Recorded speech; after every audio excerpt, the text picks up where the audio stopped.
నమస్తే, welcome to E6 TV. నేను మీ Madhu. AP రాజకీయాల్లో మళ్లీ మాటల యుద్ధం చెలరేగింది. మాజీ ఎమ్మెల్యే వల్లభనేని వంశీని పరామర్శించిన జగన్ చేసిన సంచలన వ్యాఖ్యలపై తెలుగుదేశం పార్టీ తీవ్రంగా స్పందించింది. ఏపీ రాజకీయాల్లో మరోసారి ఘాటు ఆరోపణలు, ఎదురు ఆరోపణలు ఊపందుకున్నాయి. మాజీ ఎమ్మెల్యే వల్లభనేని వంశీని పరామర్శించిన వైసీపీ అధినేత జగన్ ఈ సందర్భంగా సంచలన వ్యాఖ్యలు చేశారు. టీడీపీ అధికారంలో ఎల్లకాలం ఉండదని, ఇప్పుడు ఇబ్బందులకు గురి చేసిన అధికారులను, నేతలను బట్టలు ఊడదీసి కొడతామని జగన్ హెచ్చరించడంతో టీడీపీ నుంచి ధీటైన కౌంటర్ వచ్చేసింది.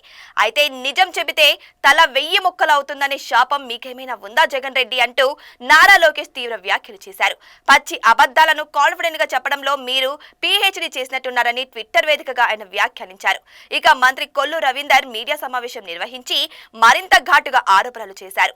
దళిత యువకుడు సత్యవర్ధన్ ను కిడ్నాప్ చేసి బెదిరించి కేసు వెనక్కి తీసుకునేలా వంశీ ప్రయత్నించాడా అంటూ సూటిగా ప్రశ్నించారు. సత్యవర్ధన్ ను హైదరాబాద్ మై హోమ్ భుజాకు తీసుకువెళ్లిన సీసీటీవీ ఫుటేజ్ ను విడుదల చేశారు. ఫుటేజ్ లో వంశీతో పాటు మరికొంతమంది వ్యక్తులు కనిపిస్తున్నారని రవీంద్ర పేర్కొన్నారు. జగన్ వ్యాఖ్యలకు టీడీపీ నుంచి ఎదురుదాడి వచ్చేసింది.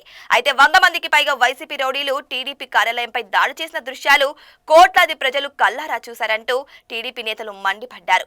మీ అధికారం ఉన్నప్పుడు చట్టాన్ని తుంగలో తొక్కారు, ఇప్పుడు ప్రజాస్వామ్యం, న్యాయం అంటూ లెక్చర్లు ఇవ్వడం విడ్డూరంగా ఉందని లోకేష్ కౌంటర్ ఇచ్చారు. ఇక గన్నవరం ఎమ్మెల్యే యార్లగడ్డ వెంకట్రావు జగన్ పై విమర్శల స్పీచ్ పెంచేశారు. అయితే నాడు వంశీని మట్టి బకాసురుడు అన్న జగన్ ఇప్పుడు జైలుకు వెళ్లి ఎలా పరామర్శిస్తారు అని ఆయన ప్రశ్నించారు.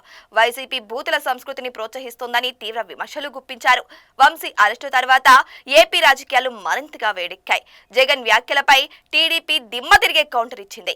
సోషల్ మీడియా వేదికగా ఇరు పార్టీల మాటల యుద్ధం తూటాలు పేలుస్తుండగా ప్రజలు ఆందోళనగా వీక్షిస్తున్నారు. మరి ఈ రాజకీయ కల్లోలంలో జగన్ మరోసారి ఎలా స్పందిస్తారు? ఇలాంటి మరిన్ని వీడియోస్ కోసం మా ఛానల్ ని సబ్స్క్రైబ్ చేసుకోండి.